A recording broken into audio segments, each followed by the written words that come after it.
By the Lindos Group of Companies, Colonial Group International, Global Atlantic Financial Group, Game Time, and Fit for Life with Dave Wolf. Now let's go live with Ian Rollins and Earl Wisdom. And good afternoon and welcome to Inside Sports Talk Radio on this Monday, August 27, 2018. I'm Ian Rollins, along with colleague Mr. Earl Wisdom. Good afternoon, sir. Good afternoon, Ian. How you doing? I am great, mate. All is well? All is wonderful. Good. No complaints. No complaints thus far. No complaints at all. No, not at all. Good afternoon to you, Mr. Roddy Gunn. As we say at the country club once again, gentlemen. I didn't see you stand up. Yes, I missed that. You got to stand up this time, right? You got to stand up? The feet's tired today. It's been hurting the streets. Hurting the streets, yeah. It's been a long weekend. It's been a long weekend. It's been a long weekend, you know. Well, the long weekend is coming this weekend, not last weekend. I'm just getting prepared. Oh, Yeah. I understand. Yeah. I understand. Done his track training. Yes. Oh, I'm ready. the 400-meter one. Oh, I'm ready. listen. I'm ready. You're bro. ready. I'm just sitting there looking at this bank account number here. You ever been invited to a barbecue, but when you get there, the barbecue, it's like the barbecue's not going on? No. No. Got No. to the barbecue, boy said, man, somebody done ran over my grill. Oh, Rivet lit and everything on it. no. You know what type of barbecue that was. Okay. Yeah. A rental. You ran over the time limit. A rental. Oh, my God. Lots going on in the sporting world. Yes. Today we're going to have a few guests join us in the studio. We're going to be live on the phone with Troy Douglas. As you know, he was the former national head coach for Bermuda track and field. He'll be joining us. He's in Holland, giving us an update on what he's doing. Also, guest with Mr. Earl Wisdom, Mr. Brian Dickinson. As we chatted last week, Vasco da Gama is taking a step forth regarding their policy with drug testing, and he's going to be joining us in studio on the ins and outs of what Vasco is going to do, and hopefully there'll be a trend set forth in a positive way for Bermuda in football and all sports. And of course, Mr. Richard Todd, he'll be joining us in studio as well. Coaches Clinic, the Scottish coaches is Coach C, Class C, I think it is, or B. I can't remember. Oh, you're talking about the goalkeeper one? Yeah. The goalkeeper, yeah. 1 and 2, level 1 and 2. 1 and 2. Yeah, he'll be joining us in studio today as well. And of course, we'll have our sports trivia questions. So that's going to be our lineup for Inside Sports Talk Radio today. Other than that, excuse me, it's been a good weekend of football as usual in the EPL. I'm off to a flying start. I'm taking one game at a time. I'm on top of the league table thus far. Yeah, doesn't mean much, but it means something. But 35 more games to go. Okay. That's basically it. But the big game on the EPL agenda today is Man United taking on Tottenham. As we told our colleague Mr. Gary Marino, I'm his best friend today. I don't want to win either. Let me make that very clear. I want to draw. Okay. Right, you know I'm getting points. Right. I'm getting points. You don't want Tottenham get ahead. You don't want Tottenham get a start, and you don't want. Right, exactly. Okay. He put that Richard Nixon on you. I'm going to make this very clear. Yeah, make it clear. Yeah. You know what MDM happened. Could the number 45 Donald Trump be heading on that path? Hey, listen. He could be heading on that path. They It wasn't a good week for him last week. No. If they didn't get rid of him last week, they'll never get rid of him until the end of his term. Yeah. You don't think so? No. Okay. All right. We'll see. It's just You had it's paint amazing. dry on the wall last week, and he's still standing there? They probably got more ammunition coming for. Well, save that for the court. That's what I'm saying. Yeah. Yeah. Yeah. So, It's just amazing. yeah. It's really amazing. But nevertheless, that's number 45. On the local front, what's happening with you, Mr. Basin? Been a lot this weekend. Yeah. And let me apologize to some people because I didn't post it early enough for it to be copied. But the Repeat that again for me. You didn't post it early enough for it to be copied? For it to be copied. We have okay. We have squash players playing in Cayman Islands Mm-hmm. in the Pan American Championship that got underway yesterday. First game was 9 o'clock here. Last game was 3 o'clock. 9 o'clock at night? No, in the morning. I just didn't report it till late. Oh, Yeah. I got you. I see We what had you're Michael doing. Franklin and Noah Brown, who will be in action today. They actually advanced. Unfortunately, the three young ladies, Laura Robinson, Alex Furtado, and what's her last name? Rachel Barnes. They went down. and so did Elijah Simmons in the men's section. So we still have some life in the men's section. Unfortunately, over in Colorado, the Bermuda Rugby Sevens team, we know why that didn't get reported, because they lost all 4 games. So you don't want to say nothing bad about that. So yeah, but it's a learning experience. Well, you don't know how to report it, but they lost all 4 games. Yeah. So they had, obviously, Weston County finished up this Saturday. Can I just interject? Sure. So had they won, they'll know how to report it? Yeah. So that'd have been front and center, mate. Because they lost, they don't know how to report it. Yes, I got what you're saying. I see. Can't take the loss. They see, some people embellish on certain sports losing, and some people sort of keep quiet about other sports losing. So if they don't let you know that the other sport lost, then you never know. No, you're correct. Right. Yeah. So that's the wrong attitude. Well, I guess the people that subscribe to those outlets, they need to take it up with them. And you're right. Yeah. You're right. Yeah. But they're not going to go far. You know that, right? No. Well, you had, again, Weston County Rangers beat PHC by 5 wickets up at Rangers. And actually, it sounds like PHC were built, I believe, from 95. But at one point in time, Rangers were 50 for 5. Yeah. Say what? Yeah. 50 for 5. They had Gennaro Tucker back in the pavilion without scoring. Adam Douglas back in the pavilion for 1. They had a youngster, Ajay. I'm sorry. What's his last name? Najaya Rayner. He scored 35 back opening the innings. Watched a few guys go before he went, and then they had a 6th wicket partnership between Kevin Tucker, who ironically has been working with PHC this season, and Kwame Tucker. They stood the test of time to get Rangers over the finish line, and they won that by 5 wickets. Yesterday in Premier Division 2020 action, St. David's beat Bailey's Bay, I believe, by 20 runs. St. George's beat Western Stars by 7 wickets, and Rangers beat Somerset by 3 wickets. And in First Division, Warwick beat Willowcotts by 8 wickets. Flats beat Devonshire Rack, I believe, by 63 runs or 62 runs, something like that. And the final game, PHC lost to Cleveland County by 60 odd or 70 odd runs. Cleveland scored 179 without loss in 20 overs. I heard you. I'm sitting there like, okay. They won by 69 because 179 without loss. Yeah, PHC could only make 110 for 6. Yeah.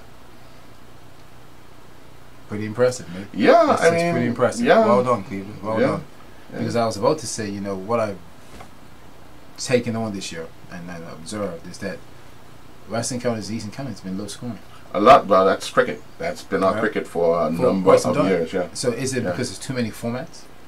No, it's lack of commitment. Good point. Yeah. I know you got it. Yeah. Listen, Cup match proves one thing. If you train, things will happen. The 4 innings, right? You can put those scores together, and they will outweigh or outscore all the games this weekend. The 4 innings of Cup match. Yeah, they would outscore. Let's put it like this: they'll outscore the First Division scores this weekend. That's not good. Put the numbers together. That's not good. No. But the simple fact that both teams trained in order to make the team, you had to train. Yeah. You know what I mean? So you look at those numbers. Yeah, I see where you're going. Yeah, that's a good point, man. Yeah. So obviously the players are not training at the club level. No. All right.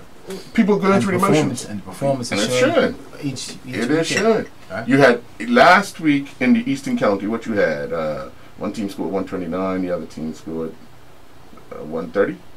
So that's 249 runs, yeah? They didn't even get 250. You know what I mean? Yeah. And then you turn around, and this week it was 95 and 96. So that's 191 runs. Jeez. Wow. You know, so Interesting. yeah. Good point. Yeah. Man. Wow. Wow.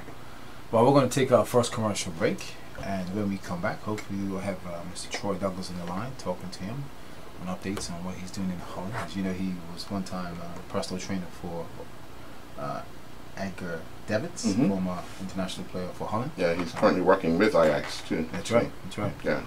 So we'll have him online. We'll take a commercial break and we'll be back after this. Sports Talk Radio has been presented to you by Windows. All right, let me see if I can get through. And that's funny, right? Like, what? You gotta get me all these stuff. Why is somebody calling me? That's like my dog. Like, that's the dog.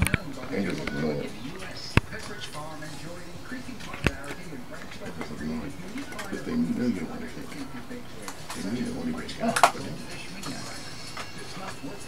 What time did you come to lunch? What time did you come to lunch? I had to come quarter to one, something like that. No, before. What time was you playing?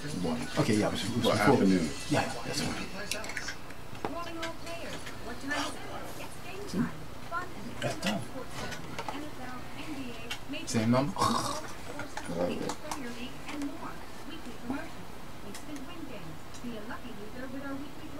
It's ringing. That's a good sign.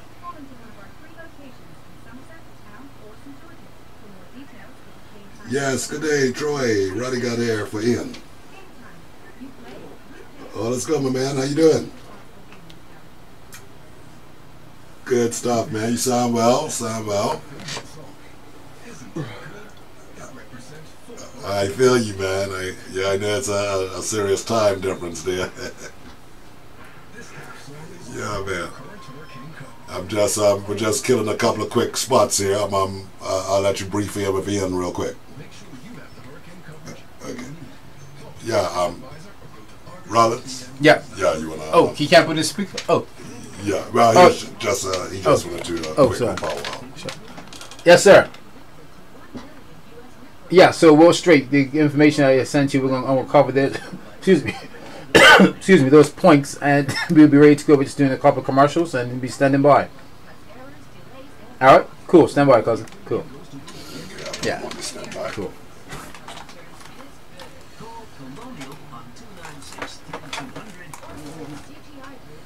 Just when he comes in, remember to put it.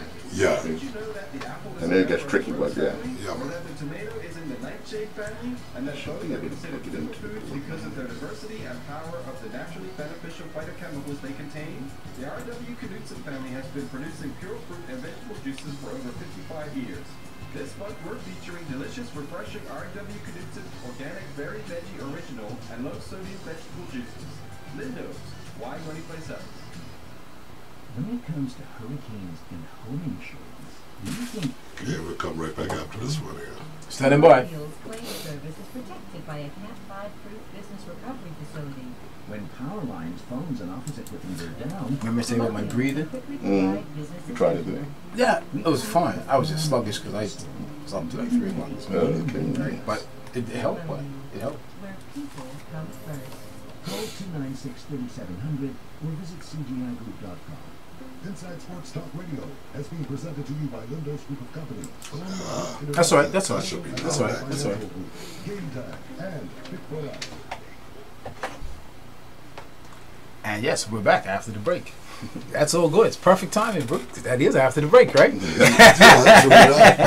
can't argue with that. No, it's your voice is right after the break. Yeah, who is that masked man? Well, joining us now on the phone is Troy Douglas, who's no stranger to Bermuda. You know, he comes from a family that is deep ingrained with sports, from his brother Alan Douglas to Stephen Douglas, the president of the Bermuda Umpire Association, who once was an open bat for Cleveland. I think he scored his century one time in the early 80s. Stephen, he scored a century? Yeah, he's probably listening. I don't know, but I could be wrong. I think I'm right, though. Must have been on Doc's puddle. I didn't say that, my colleagues here. Oh, I know this. Trust me, I know my film will go over in a second. But, and of course, you know, Troy himself. Listen. I knew you Cleveland guys was about to start. I knew you Cleveland boys was about to start. Take it easy. Just wear a helmet.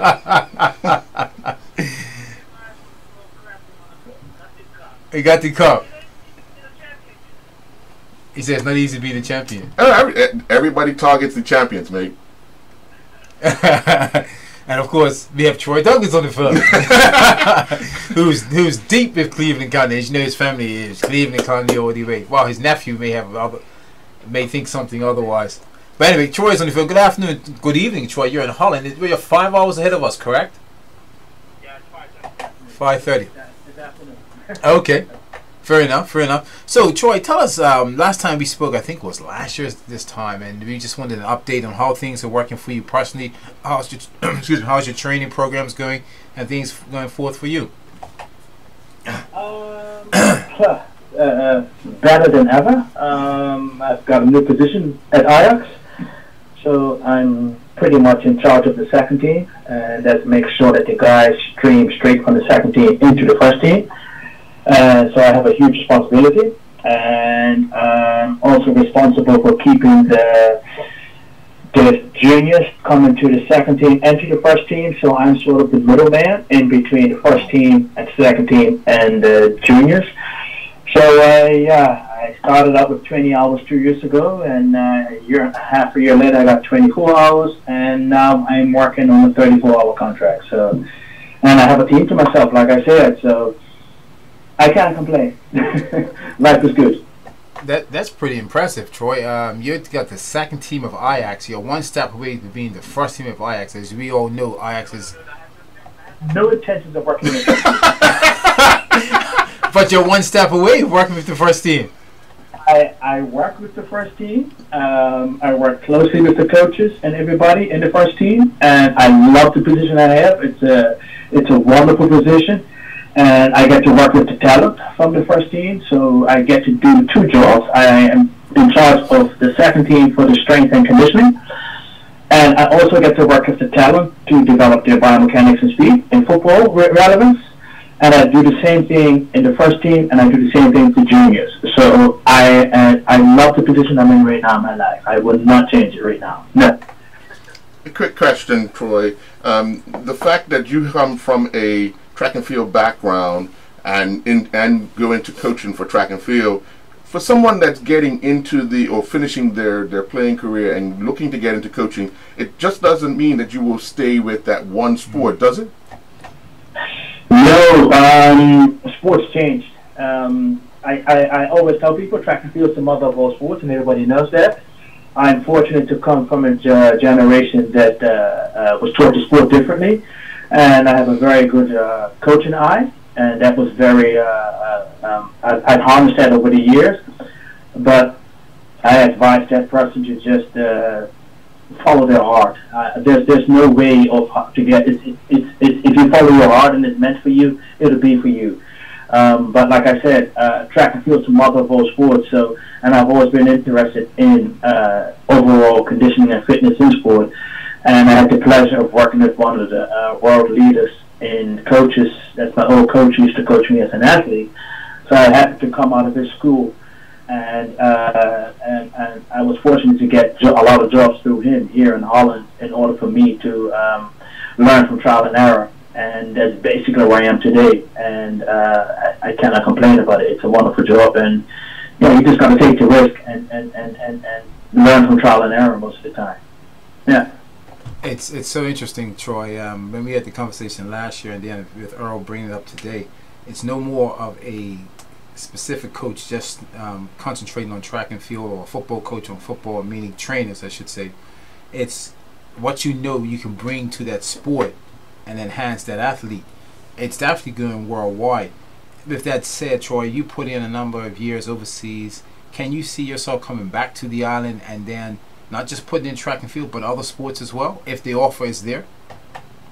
To be honest, Ian, No. I cannot answer that question right now, because I'm in a place right now where I just had a conversation with the manager of my department, and I told him that I watched Liverpool Saturday, and he said, "What impressed you?" I said, "Tempo. The tempo of the game is so high." And I thought our tempo was high. I don't know if you watched us play last week at Kiev in the qualifiers for the Champions League. We play again tomorrow I thought our tempo was high, and that's my job. My job is brought in to make the tempo higher, make the athlete mechanically better to handle the tempo, so he's strong enough to take the tempo on of the game. And I've worked with sports science, so my point is I'm in a situation where I get to work with sports scientists. We have a sports science team, and that's like about 20 people. And the team that I work with, the second team and the first team, I work closely with both sports scientists. So we have cameras on the field. We have cameras that measure the speed. We have heart rate monitors. We have GPS systems. So with all of that data, I'm able to. I'm almost like a heroin junkie. It's like once I found out how to use this information, it's addictive to me. So my knowledge has grown, my knowledge has expanded, and I'm in a unique situation. I don't know if 10, 15 years from now in Bermuda would we have what I have now, and if they do, I would be a further ahead than that. And to be honest, I cannot answer that question right now because I don't know what we have at this time in Bermuda that's going to make me want to say, okay, I'm used to working with this material. I know I can go and be here in 10, 20 years with it. Then let's go. And I can't answer that question. And the only way I can answer it is not where I'm working right now. I don't think we'd have that in Bermuda at this moment in time. So I'd have to say no. And that's understandable, and you actually kind of answered it. But nevertheless, I did watch Liverpool this weekend. I watched Liverpool every game.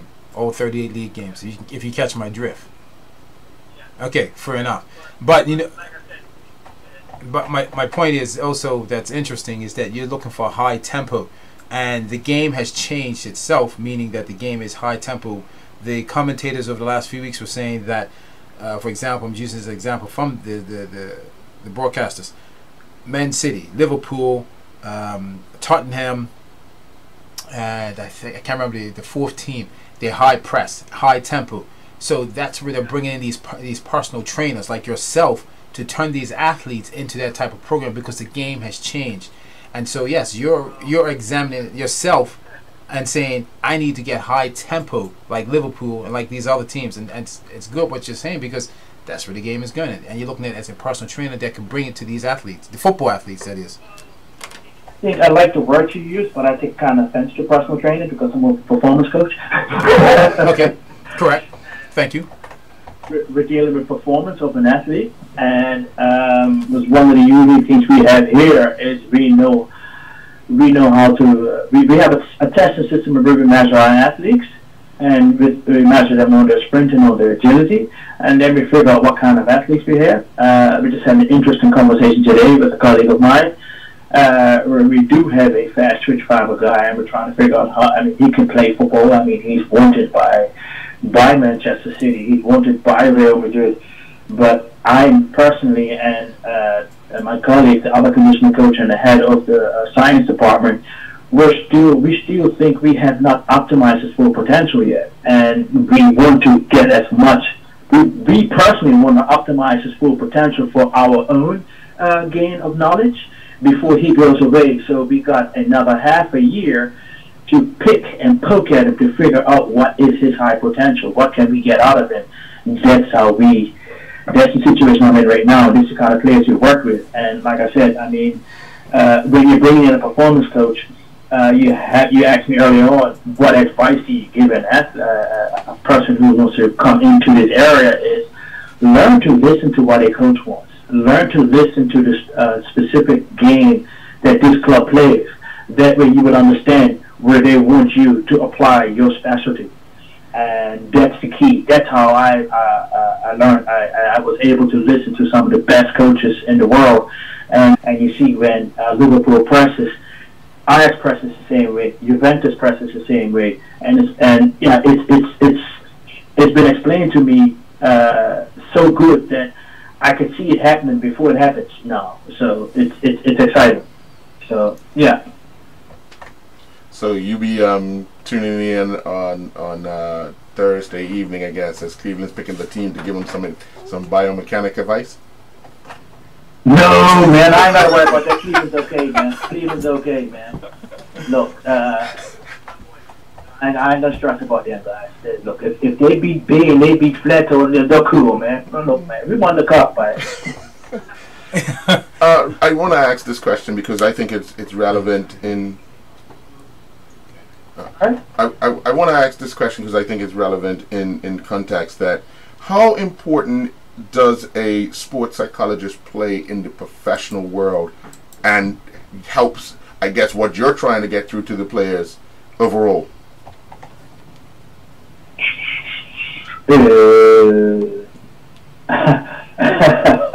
It's interesting you said that because it helps, but I think I know where you're going. Is you want to know, does this athlete take time to sit down and talk to the psychologist about his problems? And is that correct with your action? Indeed. Yeah, and I know we just had this conversation at work today. Yeah, I talk a lot about work every day. We discuss everything at work, and we have a kid who I think is afraid of success, and because every time he gets close to being in the #1 team, he does something. And I personally observed it for the last year, and this is the 5th time he's done something so stupid that you think, you cannot tell me you don't want to be a first team player. You cannot handle it. And my colleague's like, how could you see that? Says, and I brought up every single stupid mistake. He said it was an accident. It cannot be an accident. And so we do have a sports psychologist, but the sports psychologists don't see that yet. So I don't know how does it work. I know from my own experience in track and field, when you have to do everything as a coach, you're forced to do so much that you become everything. You become the father, the mother, the wife, the husband, the sports psychologist. You're everything. And to come into football and at a club that I'm at, and I work with a sports psychologist, it's like I said, it's like a kid in a candy store. That a lot of things that I see these kids doing, some of them are setting themselves up for failure. Some of them do want to succeed. You do have to learn how to motivate them differently. You do have to challenge them in a way that they know that's going to suit them. So a sports psychologist does work, but I don't think you're going to actually have a kid that's going to sit down and say, hey, look, Earl, you know what, man? I'm afraid of failure. They're just not going to tell you that right now. A kid at 19 who's driving a Mercedes-Benz and is making $500,000 a year is not going to tell you that. True. The other question, take us through, like you said you're on a 35-hour contract per week, I guess. So how often, how much time a day do you get to spend with that, especially the second team? 6 hours a day. Whoa. And that's in, out, video, everything? 8:15 with intake, and with the intake it's a medical intake. We go through every player that we have that day. We count how many guys we have. And today I had 18 plus 3, so it's 18 players plus 3 keepers.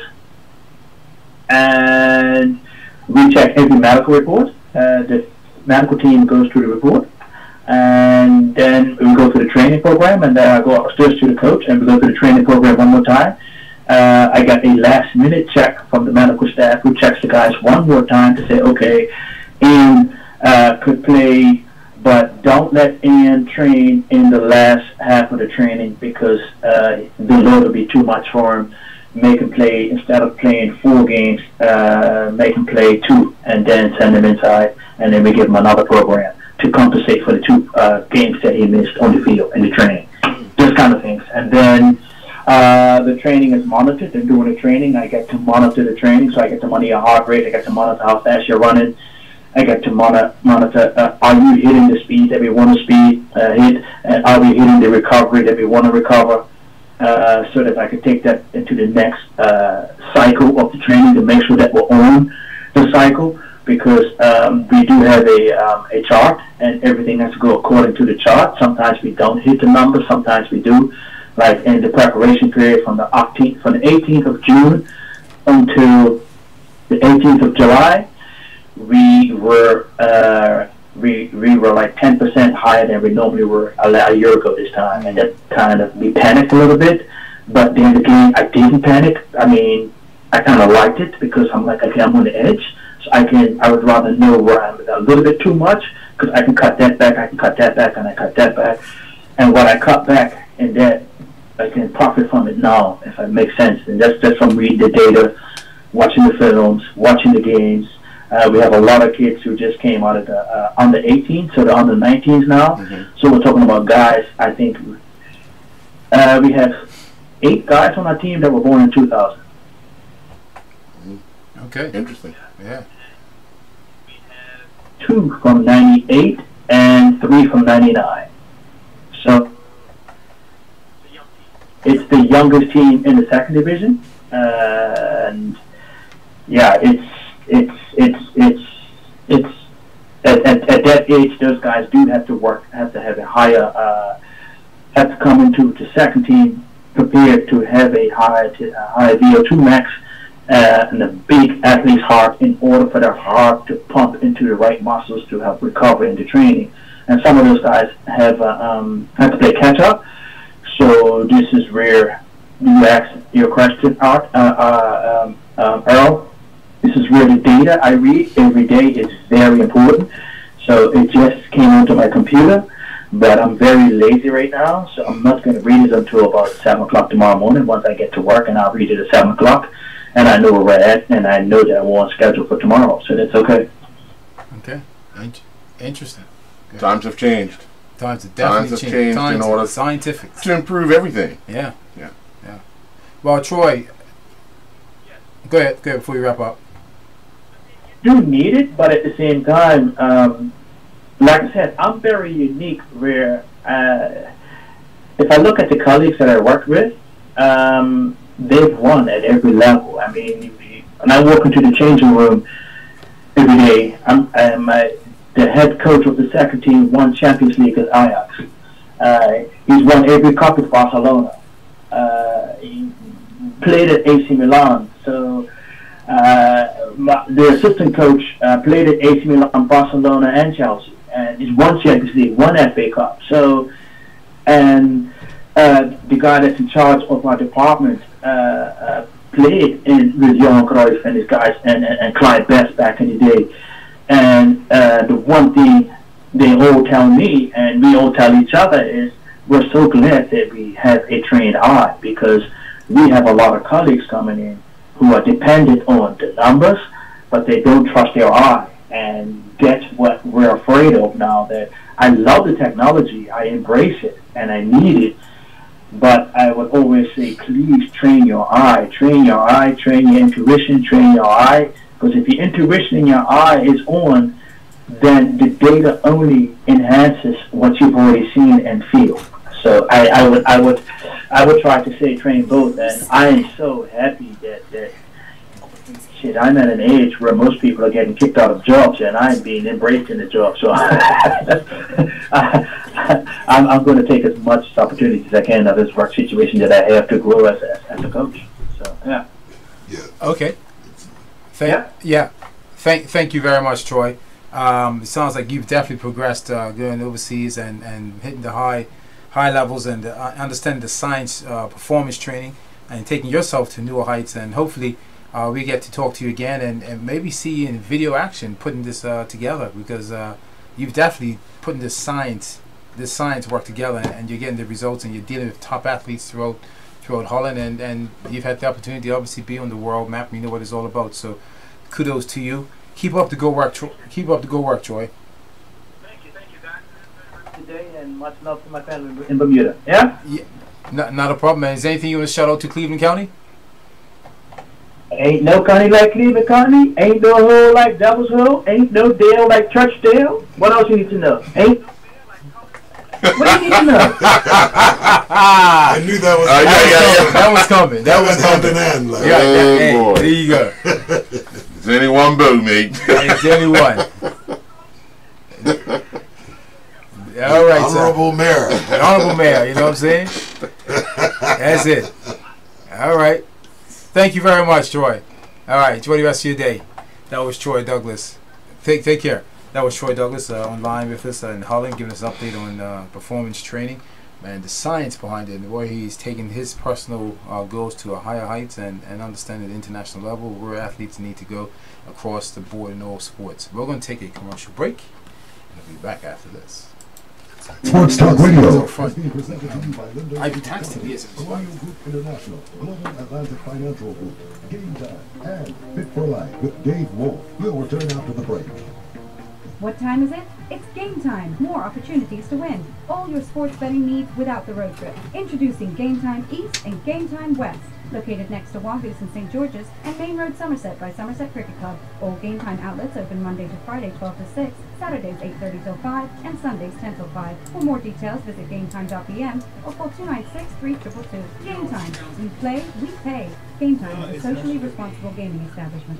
Pepperidge Farm was started up by Margaret Rudkin in the 1930s with the idea of commercially available whole wheat bread, hitherto unknown by the general public in the U.S. Pepperidge Farm enjoyed increasing popularity and branched off to create a unique line of cookies and other distinctive bakeware, such as the much-loved goldfish mini cracker. This month we're featuring a well-known old-fashioned delicacy, Pepperidge Farm apple flavor peach and raspberry turnovers, delectable flaky fruit-filled pastry triangles. Lindo's, why go anyplace else? Do you hear that? That's my favorite song. Isn't it good? It represents full hurricane coverage. And this half song is more current hurricane coverage. So, it's awesome, sorry, I thought you were guys. isn't it? So This is the palm one. That's we tried the new to one. change out the news, Make and sure it said you that we have hurricane couldn't coverage because it was you being need. edited or Talk to something. your I August don't know. advisor. You couldn't override it. Override it. It's this. It's this one It's right the here. palm It's the one. 715 one. Okay. Yeah, But did you know that the apple is because that has the newest stuff in it. or that the tomato is in the We sent it through, but the country didn't have the commissioner. Gary spoke to the commissioner. So we've done a new one, but it wouldn't let us override it. So we sent it through under palm. NWS palm. So he's got it. Yeah, that's right. Who? Yeah. Oh, what's the kind of say? Lindo's. Why go anyplace else? When it comes to hurricanes and home insurance, do you think if or when? Colonial Sorry. Claim Service is protected Densham by a Swan, Cat 5 proof business John recovery the facility. name of the When victim power was lines, stabbed at the phones, South and office Rangers. equipment are down, Gary had more Colonial quickly than provide business as usual. we call it the calm after the storm, and we'll be ready when you need us. He may have quoted again. Where people come first. Call 296-3700 or visit cgigroup.com. Calling all players. What time is it? It's game time. Fun and dependable sports betting on NFL, NBA, Major League Baseball, golf, horses, English Premier League, He's and stiff more. in Southern Rangers, right? Promotions, instant win games, North be a side, lucky yeah. loser with our weekly draw. Become a game time player. Call into one of our 3 locations. Coming right up after this, yeah. Yep. For more details, visit gametime.pm or call 296-3222. Game Time. You play, we pay. Game Time is a socially responsible gaming establishment. Now, back to Inside Sports Talk Radio. Inside Sports Talk Radio on Power 95 FM with host Ian Rollins and co-host Earl Baston. And welcome back to Inside Sports Talk Radio. We're just waiting for our other guest to arrive, but he hasn't arrived as of yet. As you know, on top of the hour, 1 o'clock, we have our news, and we just had some information put forth, just trying to clarify with us right now, clarify to us. The gentleman who was stabbed near the Southampton Rangers sports club near the roadside. The gentleman, the victim is Denshon Swan. That was his name, Denshon Swan. Gary Marino, sports reporter, news reporter, will have all the details and more at a 1 o'clock news headlines today at 1 p.m. The gentleman, again, his name is Denshon Swan, gentleman who was stabbed near Southampton Rangers Sports Club. Just to pass it on, and that was just breaking news to us, so we'll have more of it at 1 o'clock during our news. We'll give you our sports trivia question of the week. I know I didn't tell our announcers to pay the intro, so that's not his fault, it's my fault.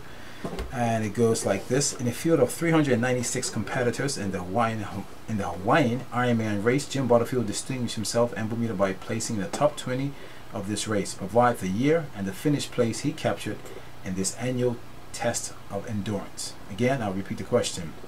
In a field of 396 competitors in the Hawaiian Ironman race, Jim Butterfield distinguished himself and Bermuda by placing in the top 20 of this race. Provide the year and the finish place he captured in the annual test of endurance. Coach, give us a call at 292-9595, and the sponsor for that one is Gibbons Company today. We're going to take not Gibbons. What is wrong with you? A.S. Coopers. Okay. God, A.S. Coopers is the sponsor. Forgive me. Actually, before we go to break, because we go to break and then go to the news, on Friday evening, got a chance to watch a bit of cricket with Delray Rollins playing for Sussex against Durham in the Vitality Blast 2020 quarterfinals. They restricted them, I believe, to 144 or 141, if that's something like that. Delray and a teammate of his, Delray when Sussex were 28 for 2. He was out when they were 98 for 3. Scored 42. Listening to some of the commentators, got a chance to hear that as well. Basically just saying that Delray showed quality, class, inning that would go a long way. When he came out, they were talking about him being in the England under-19 team. Midway through his inning, they were talking about if he keeps this up, he'll be quickly into the senior team of England. He showed such class in that inning, coming off the heels of a run of a few ducks. I think 3 in total. He went down to the second team, got 20 odd, back into that first team, 42. They're into the semi-final, which will take place September 15th. They're not sure who they're playing in the semi-final as of yet, but we'll have obviously highlights tonight on television of Delray's inning, and some wonderful left-handed strokes, as we call it. So he has a lot of poise. Oh yes, yeah. He showed a lot of determination and fight on Friday. One that I think a lot of people would have, if they would have seen it. I would implore you to go online, check the YouTube video of the highlights, and you will hear commentators talk about Delray. You'll see him in action, and I think what he's been able to do in a short space of time in the UK bodes well for his personal career. All right, we wish him all the best. Yeah, definitely. I look forward to seeing some of his highlights tonight in sports. Yep. Let's take a commercial break, and then at 1 o'clock we'll break away because news will be brought on at 1 p.m. Health insurance plan that does most of the thinking for you.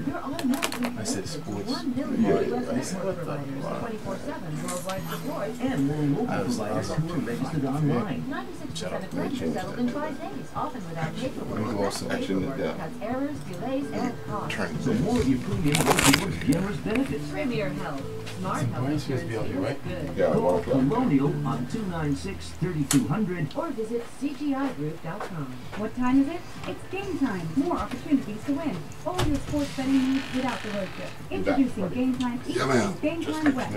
Located next to Wabash and St. George's. And I'm probably gonna have a quick bag. All Game Time outlets open Monday through Friday 12 to 6, Saturday 6 to 7 5, minutes. and Sundays 10 till 5. For more details, visit GameTime.pm or call 296-3222. Game Time. You play, we pay. Game Time is a socially responsible gaming establishment. Most of us take our fruits and veggies for granted. But did you know that the apple is a member of the rose family? Or that the tomato is in the nightshade family? And that both are considered superfoods because of their diversity and power of the naturally beneficial phytochemicals they contain? The R.W. Knudsen family has been producing pure fruit and vegetable juices for over 55 years. This month we're featuring delicious, refreshing R.W. Knudsen organic berry veggie original and low sodium vegetable juices. Lindo's, why go anyplace else? You're locked to Power 95, Bermuda's big station, and 94.9 FM, a Bermuda Broadcasting Company station.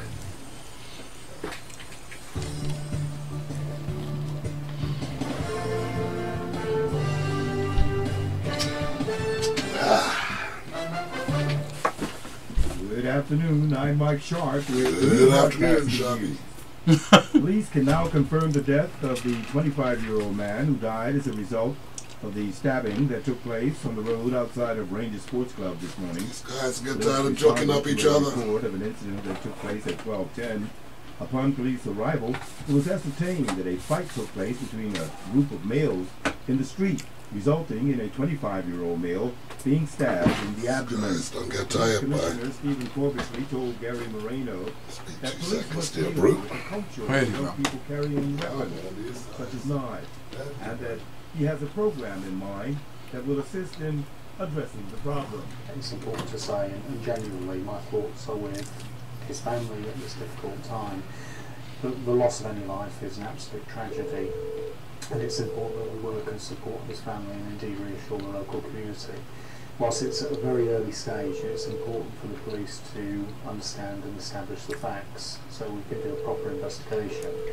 It does appear to have been an isolated incident, so I don't want the public and local community to be alarmed. And whilst it's shocking and extremely concerning as to what's taken place, it's important we get to the detail very quickly. I'm really pleased because we've had lots of support already from the public and all of our partners who are providing us a considerable amount of background information to find out what's taken place. It's also important that we engage with Southampton Rangers to understand what took place during the course of that evening. And at a point we will brief the press as to the progress of our investigation and what steps. Obviously our role is to bring the person responsible to justice and do that as soon as possible. But what we obviously need to do in the first instance is make sure that the family is supported and we reassure the local community.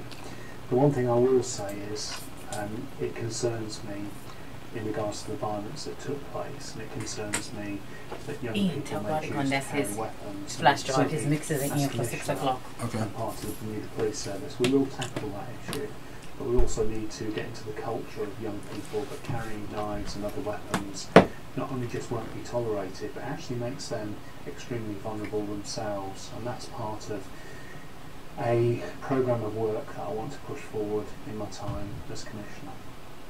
Community activist Gina Spence said we must increase prevention and intervention. Well, first let me give my deepest condolences to the friends of this young man. I mean, you know, it's tragic.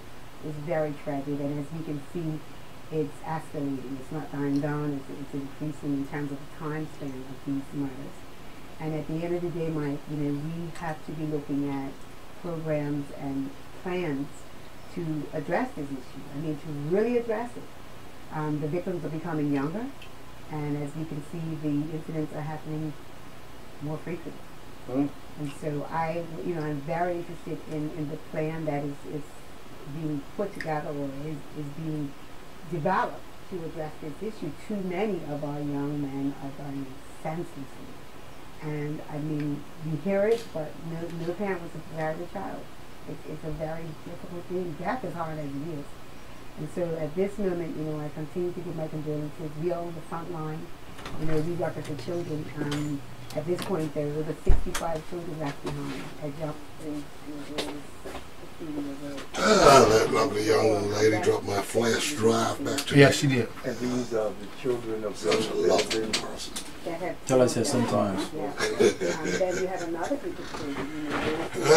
Lord, give me strength. And when we do the math and we look at our data, a lot of these children are all around the same age. And so if we are not doing interventions, if we're not really taking a close look at who these innocent victims are outside of the families themselves, we think we have an issue right now. I can tell you right now, that big picture, because these kids are going to go off. Meantime, Gina Spence Productions and Gibbons Company have seen a major increase in requests for assistance with school uniforms. I'm trying to be smart to you, trying to say something rude to you. You're working on school's getting ready to reopen soon. You're back to the campaign, but I mean, money you could think of getting very tight. Yeah. And for us this year, our numbers have tripled. Tom Brand. Yes, Roddy Gunn. Roddy Gunn, how you doing, son? Good to be out, man. We've been doing it for 15 years, so obviously, we know what it has looked like over the years. Yeah, if you go back straight down the hall, out that first door, and go straight. There's a door on your left. Go straight across the hall. Right by the vending machine. Yeah, right by the vending machine. How can I wrap it to my child in June? And we launched the campaign a week or so ago, and before the 7-day week was up, yet there were 65 families registered for help. And that doesn't include our friends, our champions that we do this all year round, and anyone else that we need and need to support. All right, it's going to the bathroom.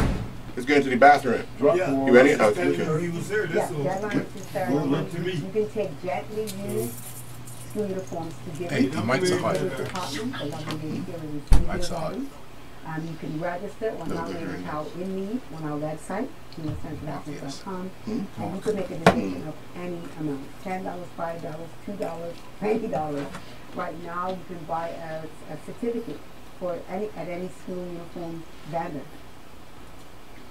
Anyone interested in donating should call 707westerly.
Going for a high today near 86 degrees tonight, mostly clear. Winds variable and light and tending southwesterly to northwesterly. Overnight low near 79 degrees. Currently at the airport, winds are from the west-northwest at 6 miles an hour. Relative humidity at 70%. Few clouds and 84. You're up to date with the latest forecast. Going to be getting back over to Inside Sports in just a few seconds. Stay locked right here. This weather update was provided by the Bermuda Weather Service, sponsored by the F&M. Perrier water has been one of the world's favorite thirst quenchers for over a century and a half. Collected from a fabled ancient mineral water spring in the south of France, distinctively bottled in a green pear-shaped bottle and distributed in Bermuda by John Barrett's Unlimited, Perrier water is the champagne of mineral waters. This month we're featuring 4 flavors of refreshing Perrier water in plastic bottles, perfect for the outdoor activities that come with summer. Lemon orange, lime, grapefruit, and original. Lindo's, why go anyplace else? From happy beginnings to happy ever after. Colonial protects your lifestyle with the best insurance cover at the best price. Health insurance with far-reaching benefits. 60% of claims settled automatically. Low-cost life insurance. And individual health cover. Security in retirement. With a custodian pension plan. For happy beginnings and a happy ever after. Visit cgigroup.com or call 296-3700. Colonial, where people come first. Calling all players. What time is it? It's game time. Fun and dependable sports betting on NFL, NBA, Major League Baseball, golf, horses, English Premier League, and more. Weekly promotions. Instant win games. Be a lucky loser with our weekly draws. Become a Game Time player. Call into one of our 3 locations in Somerset, Town, or St. George's. For more details, visit GameTime.bm or call 296-3222. Game Time. You play, we pay. Game Time is a socially responsible gaming establishment. Pepperidge Farm was started Right by up in Margaret 30 Perkin seconds. in the 1930s with the idea of commercially available whole wheat bread, hitherto unknown by the general public in the U.S. Pepperidge Farm enjoyed increasing popularity and branched off to create a unique line of cookies and other distinctive bakeware, such as the much-loved Goldfish Mini Crackers. This month, we're featuring a well-known old-fashioned delicacy. Pepperidge Farm apple, blueberry, peach, and raspberry turnovers. Delectable, flaky, fruit-filled pastry triangles. Lindos. Why go anyplace else? Now, back to Inside Sports Talk Radio. Inside Sports Talk Radio on Power 95 FM with host Ian Rollins and co-host Earl Baston. And welcome back to Inside Sports Talk Radio. Had a nice little break there. 10 minutes. Long one. A lot of news. Had your lunch? Not really. Had my breakfast. You got some breakfast? Had a protein shake. Okay. This bitch got a little lunch on the break just now. I was trying to get the barbecue, but it was rented out again. Yeah. Still amongst the missing. Yeah. Gotta put an APB out for that for later. Well, the police is here, so they can find it for us. Oh, there we go. We got like a missing. I like to put in a formal complaint. We got like a missing barbecue grill with hot charcoals and possibly some steaks and chicken and some fish. If you can't find that, arrest the fella that invited you. And also, joining us now is Mr. Brian Dickinson of Vasco da Gama, who's no stranger to local sports. Harold Basin, that's your guest. I'll let you take it from here. Well, first of all, welcome, Brian. Background in football, obviously started out with Somerset Trojans. Yes, Somerset Trojans, yeah. Ventured over to Paget Lions. Mm-hmm. Bridged across to Vasco da Gama. Coming along, we'll start back at Somerset because that's where you got your start. They gave you the opportunity to bring back what you've learned because you were one of the ones that went to the UK and got your license as far as coaching. UEFA. Got there, you were working with Dennis, under Dennis. Yes. And then eventually took over for a season or two. Yeah. Actually, the coaching career started actually with Michael Cadet in the junior program. Right. And then that filtered into the Somerset Extras. Yes. I managed the Somerset Extras for a while. Right. And with the Extras, it was unbelievable at that particular time that the Extras found it very difficult to actually field a team. Mm-hmm. You know, and so I was asked to assist in rebuilding that part of Somerset's legacy, and so that was very successful. And then they asked me would I come on board and assist with the Trojans proper, and then the rest is history. Okay. But my foundation actually started with the junior program with Michael Cadet, right? And my palette for coaching took off from there, and then I went to the UK. Now, interesting because I remember you stopped me and us having a conversation on South Shore Road up by the Ashford Park one day, and you said, "Hey, what do you think about me going to the Paget Lions?" I'm all for people wanting to venture out and looking for new challenges, and of course, we all know that at that time they were conceding like 100 goals a season. And under your guidance, and obviously with the help of the guys finally buying into a situation, that dropped dramatically. What were some of the things you were looking to implement at Paget to ensure that the results, whether or not they won or lost, it was just they were in a match longer than they were previously? Yeah, I'll tell you, hand on heart, what really impressed me about Paget Lions was the fact that while I was at Somerset, Paget was a team that at that particular time were there wasn't on a successful winning streak at all. They found it very difficult to put a string of wins together, if a win at all. Right. But what was so impressive to me about Paget was that every game, right, whether they won or lost the previous one, they will come with a full squad. Yep. And I said to myself, that type of heart you cannot teach. You either got it or you don't. Right. And watching them over the years, I said, these guys, I mean, they got a born amongst themselves that you just can't. You can't criticize that. Right. You have to admire it, And I remember at Somerset, I said, if I ever leave Somerset, that's the team I like to coach. And some thought I was crazy. Right. So why would you leave Silver City to go to Paget Lions? And that led to a conversation with Mike Stubble, who is the president and was the president then. And I said, hey, Mike, what you think about the possibility of doing something together at Paget? Right. And Mike, he humorously said to me, he said, hey, if you could coach at Paget, hey, you could coach anywhere after that, and true. And Paget stretched me in a lot of ways because it's a different culture. Right. I'm sure most coaches out there can speak to it. Like, for example, me coming from Somerset, I don't think that I would be palatable for me to go coach St. George's Cricket Club. Randy Horton got it. Say Randy Horton did it, right? No, it's a special case. Right, yeah. We're all special. We're all special. Yeah. Yeah. But ain't good for that yet. But anyway, good. But different clubs, community clubs have a different culture. Yes. And not every coach can fit into that culture. Right. So predominantly you'll find certain coaches will stick to the western end or the central and or eastern end. Right. You do have some special coaches that have filtered all over, you know what I mean, like Dennis Bronze and Andrew Bascom's.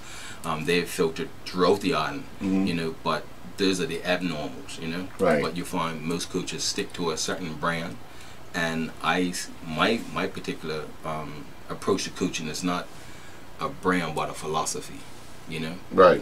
When you have a brand, say a particular player or one or two players that you build a team around, I found in the past that those players tend to hold teams hostage. Right.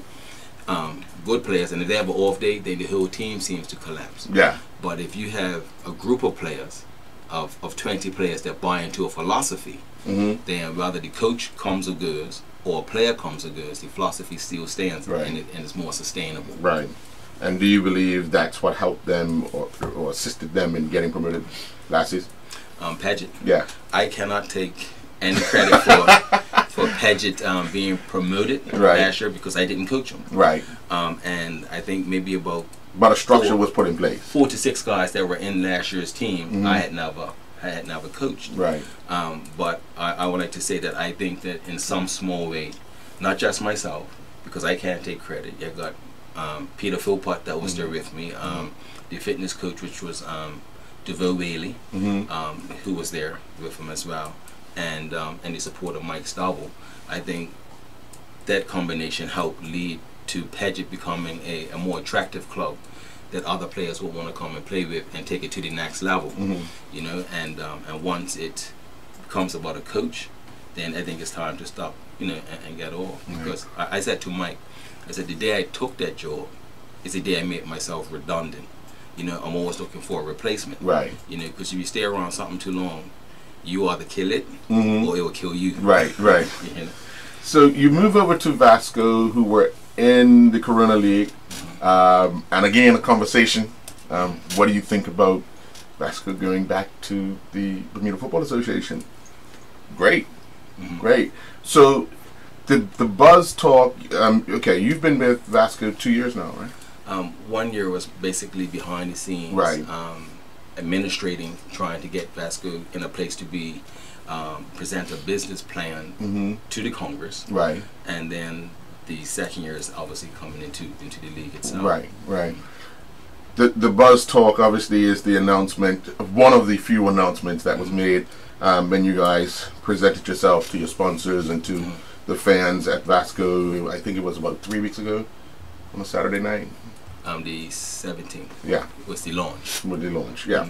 And one of the main topics obviously is the fact that the club has instituted a drug-free policy, which has obviously been a buzz around many against for whatever reasons. The reason behind, if you can you explain the reason behind why the club has taken this stance? The club, Vasco da Gama, has supported a drug-free policy as a part of the presentation which I was invited to make, you know, agreeing with the executive at that time.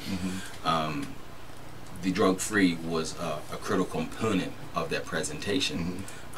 Vasco has prided themselves as being a club that does not have any type of antisocial behavior associated with it, and they wanted to maintain that status, and they have a zero policy at the club even before I got there. They don't tolerate drugs on the premises, and so this was a easy niche for both of us. But in that presentation, from a sporting perspective, I felt that if we had a drug-free policy, then we would attract a certain type of player, and that players like sport is more important than a certain lifestyle. And from my coaching experience, and you guys being around sports and others that are maybe listening, is that if a person has, say, a habit, right, whether it even be alcohol, drug, or some other vice, right, then that's going to impact on their performance. And at Vasco, I teach from 6 principles, which I learned from Dennis Braun, you know, and those 6 principles are lifestyle is one of them, right? Your emotional status and your mental aptitude, as well as your tactical ability, your technical ability, right, and your physical ability. And if any one of those components break down, right, then it affects your performance on the field. Say, for example, we're in the first division, game kicks off at 12:30. If one of my players decide to go out on a Saturday night and come home 4 o'clock on Sunday morning and expects to be at his best at 12:30, it's not going to happen. So his lifestyle, no matter how skillful he is, how great of a player he may be, but his lifestyle has impacted his ability and the team philosophy. So drugs is a part of the lifestyle. That's not the only thing that we're focusing on. But that I was going to get to that. But that seems to be the focal point. Of Vasco. You know.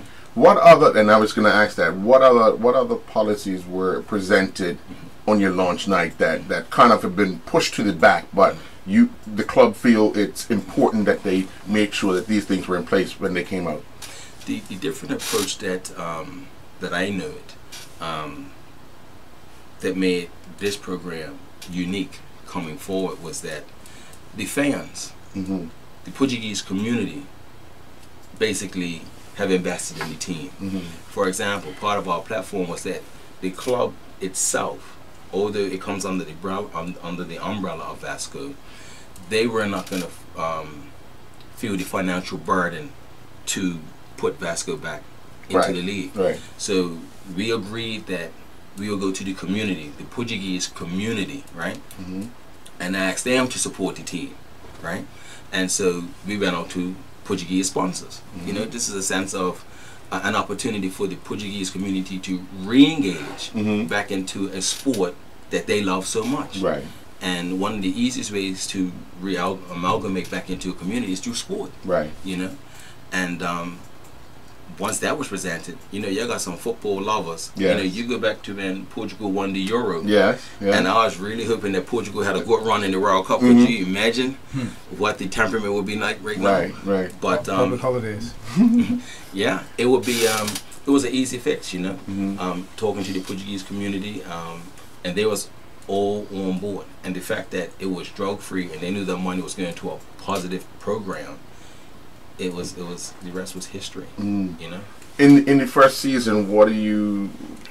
What is the hope of the club itself going into? Because you start next week, Sunday. The second week in September. Yeah, which is next week Sunday. Not Sunday coming, the following Sunday. Yeah, next week Sunday. All right. Nervous. It's going to be a long season, but what is the hope of Vasco for the season? What's the Well, we're looking to be very competitive. Right? Every team, I don't think any team will come into the league just looking to survive. You know, we want to be competitive. We want to finish in the top part of the table. Yeah. And you know, I'll take a clause from Brian Clough, you know. Okay. And you know, someone asked him one time, you know, how do you rank yourself as you know, one of the top coaches in the UK? He said, well, I rank myself in the top 1. Oh. That's what Brian Clough said. Confidence. Right? But I say the same thing about Vasco da Gama, you know. And Vasco da Gama, they want to do well, they want to compete. And yeah, everyone is vying for promotion. And I don't see any reason why, if we're not committed, we'll put in the work, and we're not going to be a contender. Right. You know?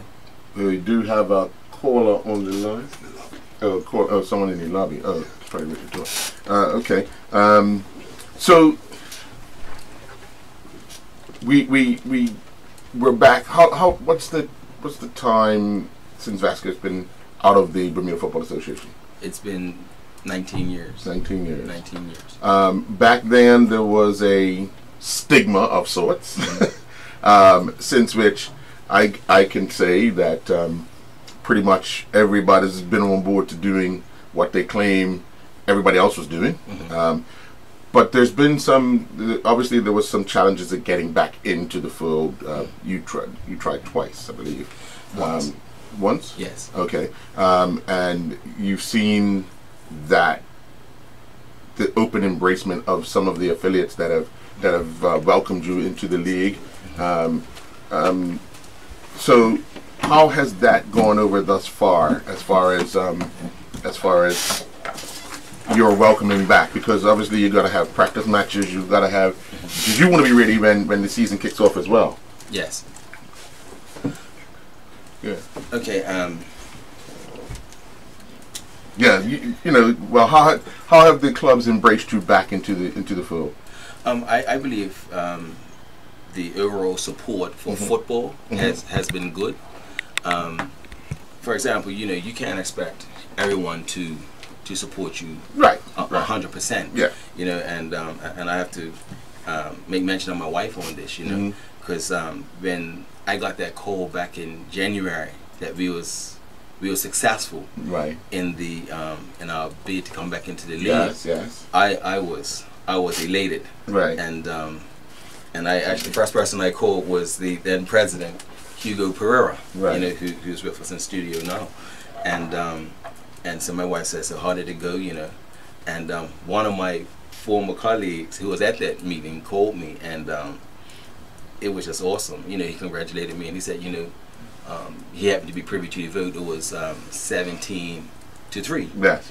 You know, and my wife always said, it's those 3 that's going to keep you honest. You know, because sometimes the critics have value in what they're saying. Right.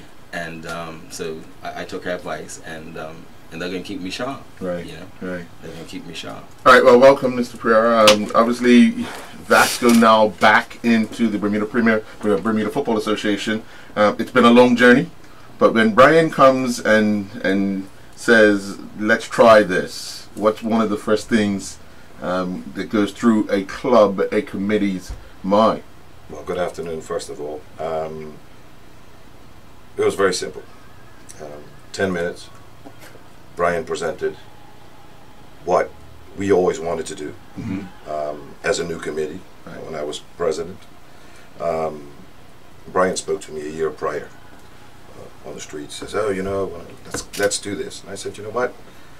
Let me go back to my board." So I went back to my board. The time wasn't right at the moment, but the idea was always there. So when I invited Brian up to the club to present do his presentation to, at the time, myself, my vice president at the time, Paul Franco, and Eddie Correa, the treasurer, it was literally 10 minutes. That's all it took. Yeah. We knew what we wanted. We saw right there and then that Brian was the person for the job. He knew what we also wanted as policy, and moving forward. So it was very simple. It wasn't that difficult at all to make a decision. Getting buy-in and commitment from the community of Vasco, the Portuguese community, how did you think that would go over? I think it's going to go over extremely well, first of all. I mean, we've been out of the league since 1998 now. We had 4 years of glory from 94 to 98. I mean, Triple Crown champions. I mean, we had Bermuda's national squad. That is the reality. Let's be real. Back in those days, you guys know that very well. But it was a different mindset back then. You know, what happened, a lot of people have this habit of saying that, oh, you know, Vasco paid players. Vasco didn't pay players. Okay, and that has to be, because that's the word that's out there all the time. And it's not the truth. It used to cost us, the program used to cost us a fortune, yes. Right. But club dollars? No. We had a lot of sponsors. And back in those days, because it was also new again, there was a lot of money thrown out there. Players were getting paid by companies. As much goals they scored, much whatever the amount they had agreed on. Right. So, you know, those years of glory, when the team finished, there was a lot of people that were sad. Because, I mean, Portuguese eat, sleep, and drink football. Yes, that is reality. Yes, you know what I mean? Yes, indeed. So you're not going to Italian. Right. You know, if Benfica or Porto or Sport and all the national team play at 2 o'clock in the afternoon, well, it's quits. Right. We're gonna go watch that game. Right. So that's what it is, and that's the culture that the country is surrounded out there, and obviously in Bermuda's the same way. Bermudians love football, and so it was. I think the community is going to embrace this. Some of the children are playing for the club. Some of the older members are now saying, you know what, hey, I got something to do on a Sunday afternoon. Instead of sitting home or relaxing or whatever, you know, I'm going to go watch the game. The games are early, they're not late. Right. So they can go and watch the game, still have time to do something with their families and visit family or whatever the case may be. So, you know, I think it's going to be great. I wish it is back in the 90s, as I was a teenager back then. You know, you go PHC and watch a football game, and you got 2,500 people watching a football game. Right. That's what I want. Wherever we go, and we want the other clubs when we play at home, which is going to be at Bernards Park and North Villages Field. We want the same reception. Come on. You know, we wanted a family environment. I want to take my wife and my kids to the game. I don't want to have to worry about what's going to happen, what's going to pop up, or there's issues at the gate. That's not what I want. I want it to be a family affair, not only for the Portuguese community, but for the Bermudian as a whole. That's why we took the policy that it's got to be a clean sport, and that's what it is. I have a couple of questions. Sure. It's no secret, yes, you've been out of the game or BFA football for 10 years. And yes, you were Triple Crown champions from 94 to 98. But it also, which you stressed, that Vasco didn't pay, the sponsors paid for the players. Yes. That's fine. So, in hindsight, from a sports perspective, it looks as though Vasco paid, but the racket is that the sponsors took care of it. Fair enough. You you stepped away from the game because of the violence that was happening at games. It wasn't per se Vasco, it wasn't a particular club, it was just happening. So you took the stance and you said, you know what, we're going to step back from this. Yes. You looked at it, you reviewed it, you're coming in with a new policy. With that said, are you able to attract players to come to Vasco from all walks of life now? Of course, and I can tell you that on Friday afternoon, I haven't had the chance to talk to Brian about this yet. I got a phone call from a young gentleman, 19 years old, that wants to break apart from his environment. Wow. Okay. He admitted it. He consumes. He admitted it. He was honest. I'm telling you this, and I've got goosebumps because it happened the same way when the individual was talking to me on the phone. Wow. And I told him, I said, I'm going to talk to the coach. It's not my decision. We're here to help you. We're here to help you. But the coach is the one that's going to deal with you, not me, as a director. Right. Brian will work with him on the training sessions. Brian will work with him, obviously, through the time that he's around us. He's more involved with him than I am. Obviously, Brian's constantly talking to them and training sessions and all of that. So, so Brian obviously will be the person to be more around him. But that's our intention. The fact is, you guys embraced it. Okay, that's good. See, so we have one individual, 19 years old, that's come out of the blue. And his mother was with me on the phone also. So this could be the start of many positive things. That's what we want. And that's what you want. And this could be the trend for other clubs to follow. And if I may say this, I don't want the general public to misinterpret what's happening when it comes to the drug policy. The drug policy is in place, yes. Yes. And there's also a teaching component that comes with it. right? Which Basada is going to facilitate. Right. Because, say for example, you have a person on your team, then all of a sudden there's an issue. What do you do? If they fail the test, the random test, then the club has to also support the person and direct them to a place where they can get the help and the assistance that they need. So it's just not a case, oh, you test positive, get cracking. I just want to say, you're not throwing this person by the wayside. No, that's good. Not at all. That's real good, though. But remember, our new normal, our standard is a drug-free policy. So if you come in with that issue, then this is not the club for you right now. But if you happen to have a infraction or you have a relapse or something like that, then we're there to support you as well. You know, and I think that that's very helpful. To your question to Mr. Pereira, are we able to attract other players within the community? You know, I have my roster of 35 players, right? And I can honestly say 95% of them are Portuguese national. And yes, we do have some Bermudians in the team, you know, black Bermudians. We have some white Bermudians, you know, and the rest are Portuguese. So we do have a diversified makeup.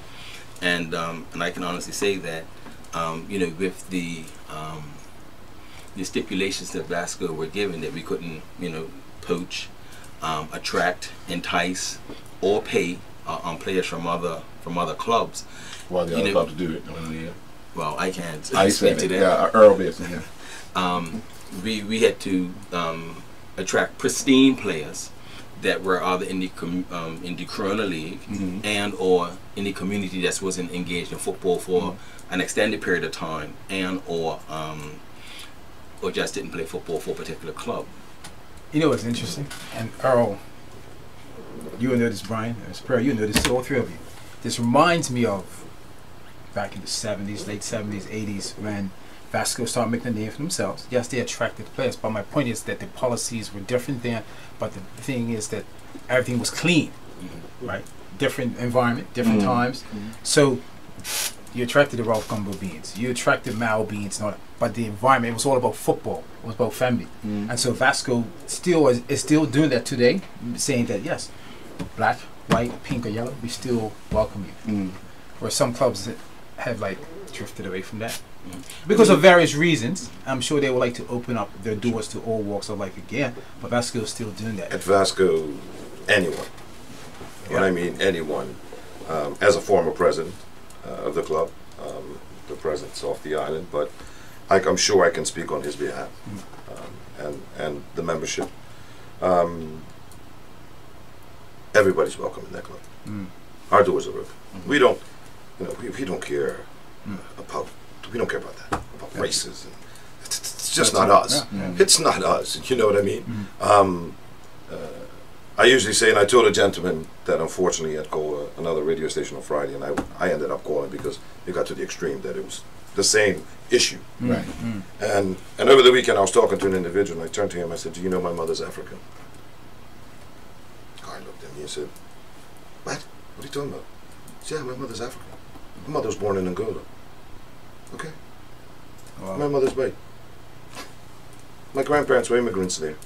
So, you know, when people sometimes like to invent these perceptions that Vasco is this, that's false. Vasco is a Portuguese club, of course, but it's in Bermuda land. That's right. Okay? Yeah. So, our doors are open. We don't care what it is. Right. Because if I want to go to a club, I want to be received the same way. Good point. Regardless of where I go. Okay? And I do. I mean, I play for North Village Masters. Right. I go everywhere with those guys. I never had an issue. Right. So I don't know what's this perception of these people's minds, right? But it has to be clear that Vasco does not discriminate. Right. You know, we have our Portuguese festivals. More than welcome to come. Yeah.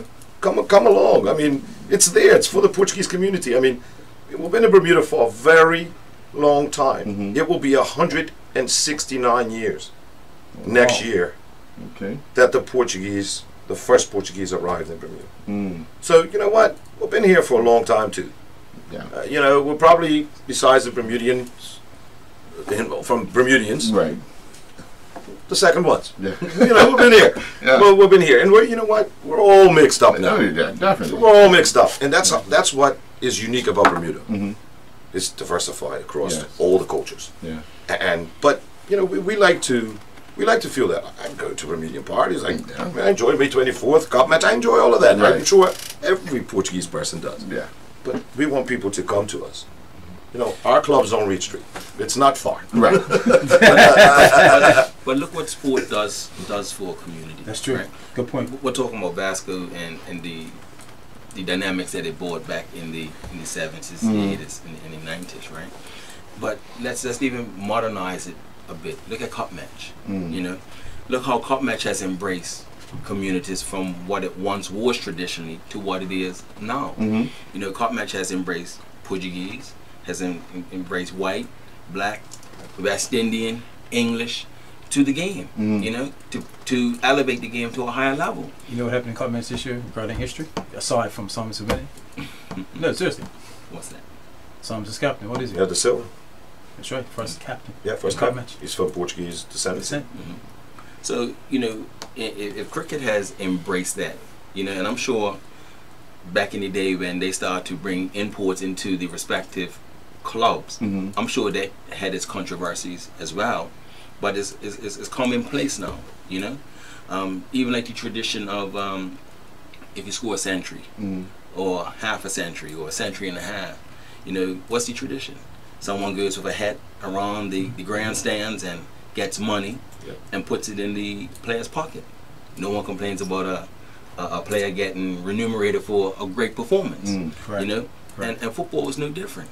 If a fan wants to buy a player boots or pay his dues or even buy him a drink after a game for a good performance, that's a form of payment. Right. But I can say hand on heart that Vasco will not be contracting anyone for a salary for the 2018-19 season or going forward. You know, we're just not going to be doing that.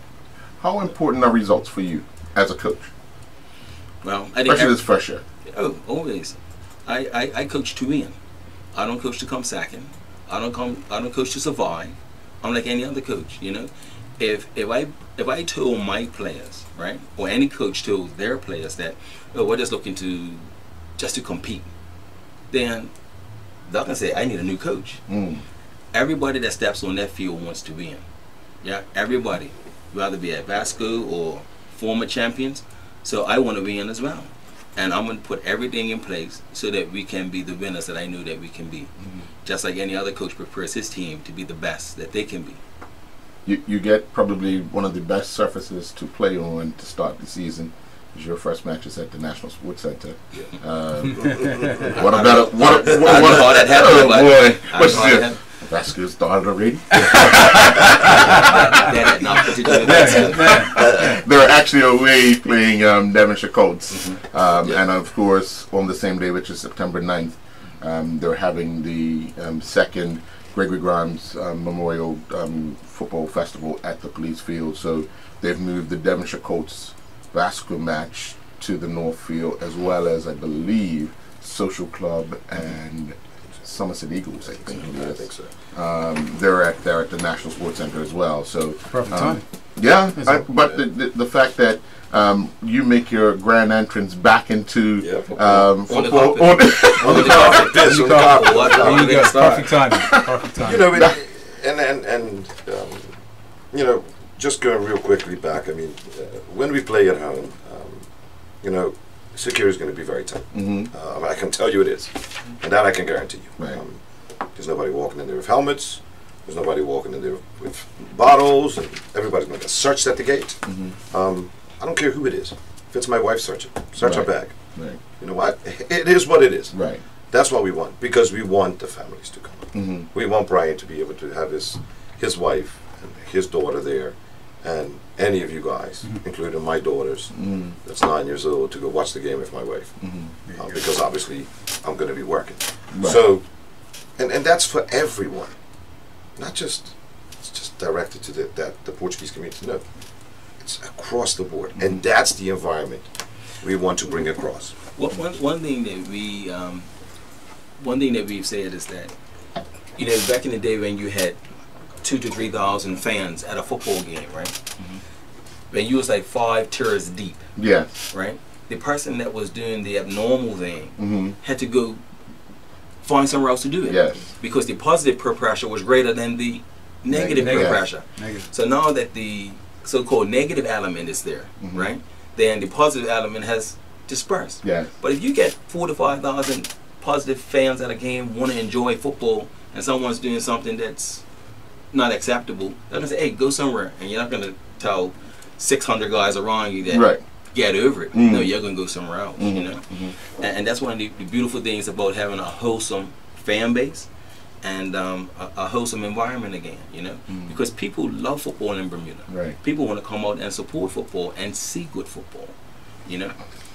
Well, gentlemen, I want to say thank you very much for your time. Good luck this season. Brian, I'm going to stay on your back. We'll chat after your first match back into Bermuda Football Association football on September 9th. And hopefully you guys have a positive outcome, successful. Yeah, but before we go, I just want to say thank you to the BFA for guiding us back into the league under the process as we know it now, especially David Saber, and he made it crystal clear to us that there's a process that has to be followed under the guidance and the direction of the affiliates, you know, and without that process being explained to us, then we wouldn't be here today. So I think that it's very important that credit is given where credit is due. I know the BFA comes under much criticism for a lot of the things that they enforce. Yes. Which they are the mandated by the clubs. Exactly, mandated by the clubs, and I just think that it's worth mentioning that they have been very helpful and the staff, and I just want to make sure that on behalf of VASCO that they are thankful for the guidance in this process. Again, gentlemen, thank you very much. We're going to take a commercial break, and when we do come back, we're going to have Richard Todd, the president of the Bermuda Coaches Association, on the line. Sports Talk Radio has been presented to you by Richard.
Back to Inside Sports Talk Radio. Inside Sports Talk Radio on Power 95 FM with host Ian Rollins and co-host Earl Baston.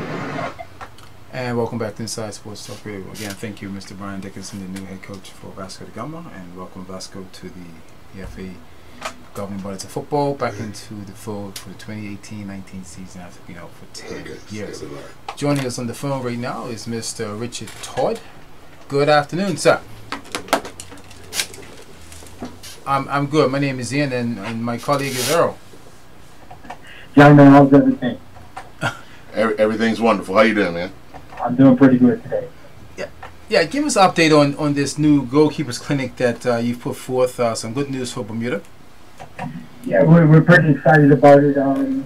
One of the initiatives of the new administration of the Coaches Association was to add to the array of courses that will be in offer for local coaches. So We've recently just completed another intro to coaching, which was the D license.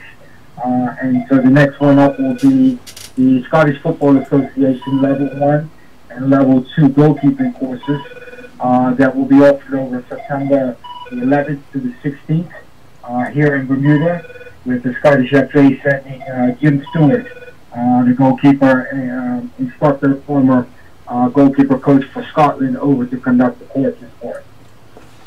What does this mean for Bermuda? There was times, Richard, back in the time where, or back in the day, I mean by day, like maybe 10 years ago or even less, that coaching was just for coaches itself, but you guys are specifically outlining goalkeepers coaching courses, things of that sort, that is enticing for a player to take part in something like this instead of just being an administrator or a coach.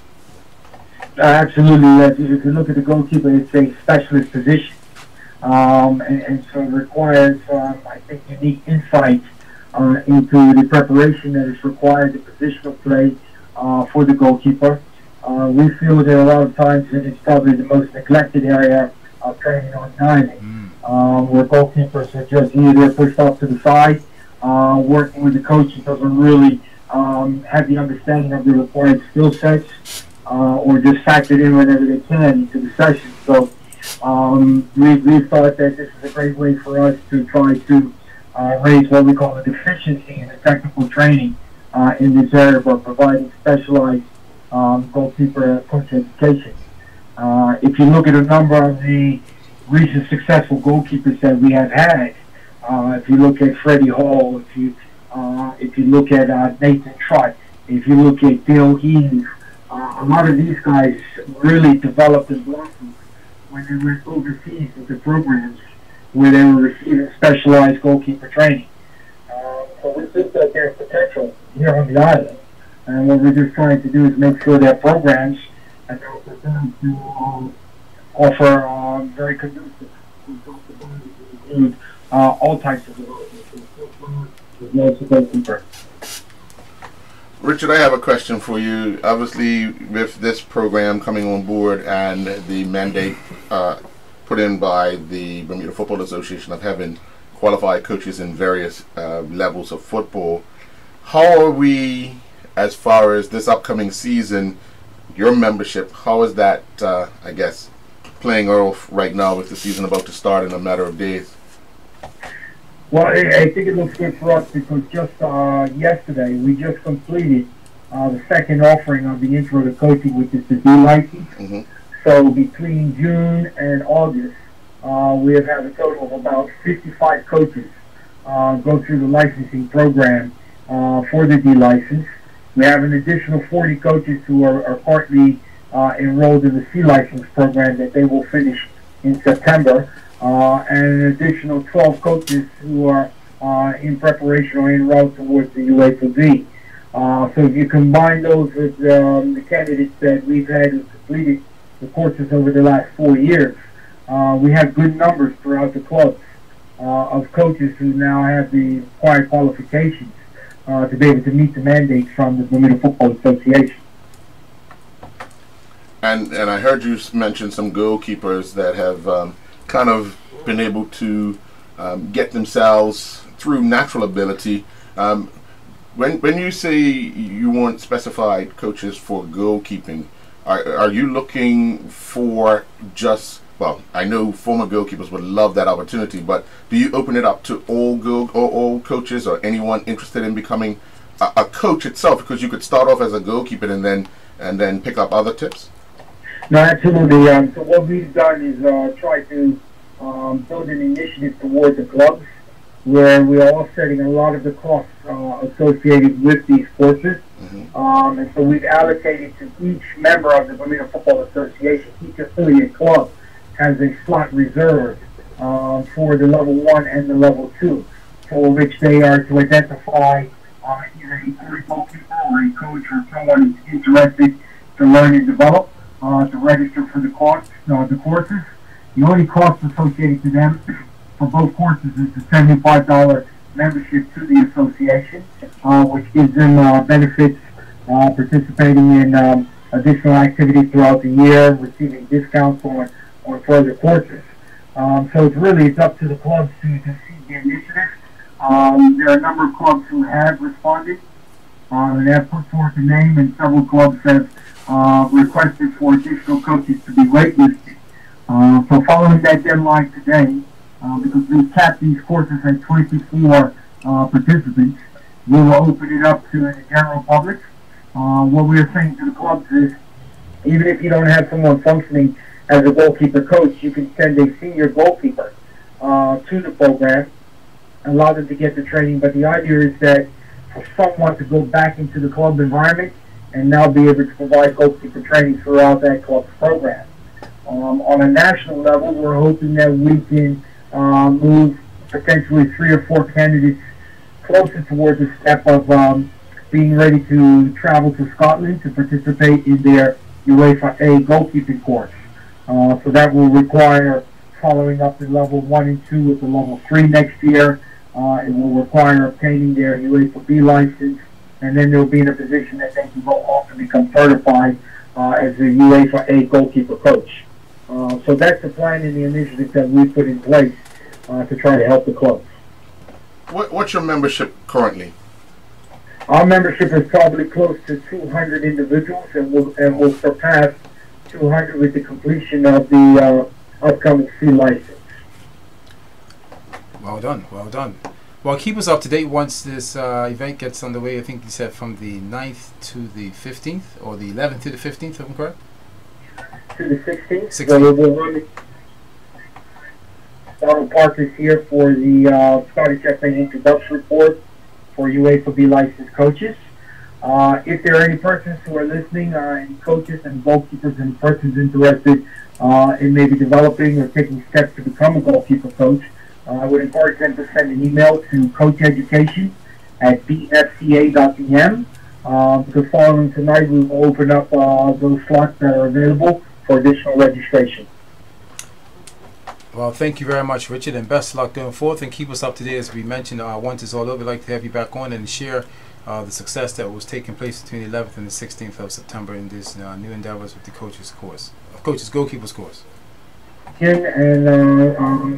And thank you to my friend there, Earl Basin, and wish you guys all the best for the rest of the day.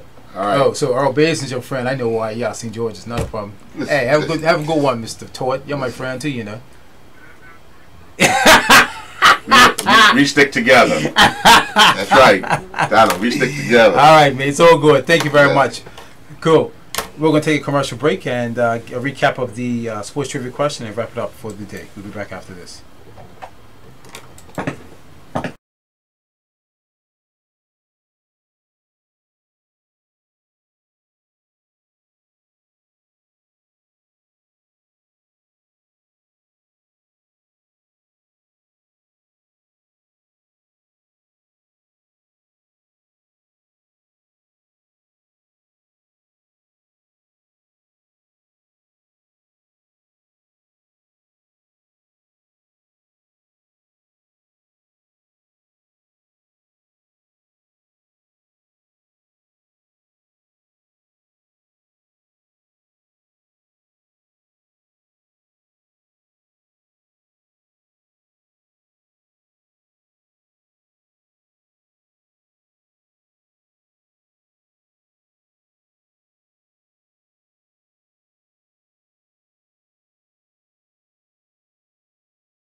Inside Sports Talk Radio on Power 95 FM with host Ian Rollins and co-host Earl.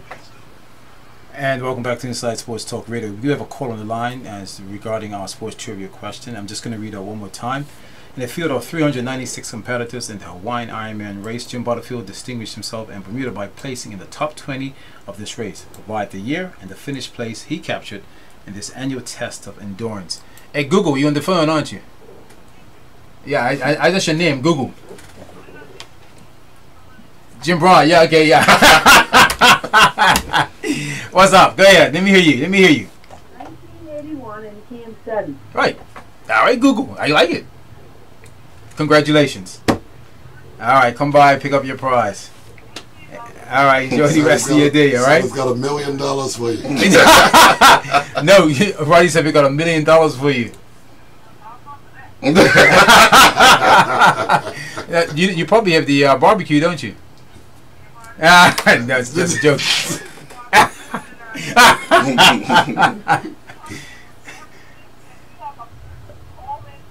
I know, it's a shame, isn't it? It's a shame. It's a crying shame. You're probably right. But you never know. You never know, right?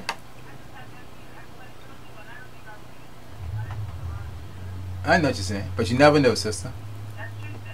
Alright? Congratulations. Alright, cool. Not a problem. Wow. Yeah, it's 2 o'clock already. 1 minute past 2. Any final comments, Mr. Vasco Bryan? Anything you're going to wrap up? You can talk, yeah. No, man, it's just exciting to be back in the league and helping to bring another dynamic back to football. A welcome back fan base to the game, and I'm looking forward to being a part of the BFA Football League once again. And I wish all my other teammates and other coaches all the best in the upcoming 2018-19 season. Aren't you glad you don't have to face Paget? You gotta face Somerset though. No, actually, no. Somerset stayed up. So. But I did say this. I said last year when I was watching the results, I said if it's 2 teams that want to be successful, I didn't want Somerset to make the drop. And I wanted Paget to go up. You know. So, but I do wish them well. I do wish Paget Lions well, because obviously they're close to my heart. Yeah. They're close to my heart, and you know, I was a part of their rebuilding process. And I do wish them well. It's a good group of guys, and if they can stick together and stay committed, I think they can compete in the Premiership just like any other team and sustain. And that obviously Vasco the same. You know, as long as they stay committed and they work hard, I think that they can be one of the top teams in the first division. All right, good. This just good luck. Yeah. Sorry. This just in regarding U.S. sports, U.S. Open.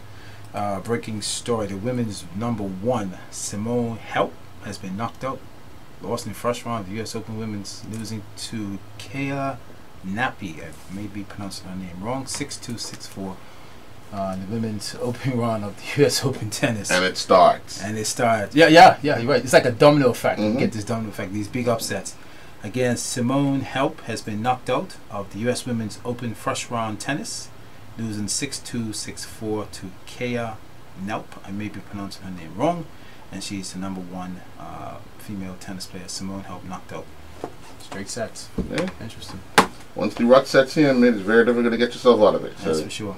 Yeah. Righty gone. Thank you very much for tuning in again with us. Gentlemen. I hope by next week you have your barbecue. Well, it was a friend's, but it wasn't mine, but it was just, you may be able to rent a new one. I was just invited. Yeah. was I just invited? I thought I was going to have to bring my own. Yeah. You know, you're invited to a barbecue and bring your own. Right. Barbecue. BBQ. Yeah. He was the wallet. Oh, I see. Your friends said come for a barbecue, but bring your wallet. Bring your wallet. Yeah. And bring your own barbecue. Well, it's a long weekend next weekend, so there's no Inside Sports on Monday, but we'll resume next week Wednesday. Okay. Right, so that give you enough time to recoup for your barbecue. Okay. An extra 2 days. Fair enough to me. As Earl would say, bring your wallet. Yeah. I always got that. May not always be my gender. There you go. There you go. Thank you very much, bro. Enjoy the rest of your day. Enjoy, All right. Cool. All right.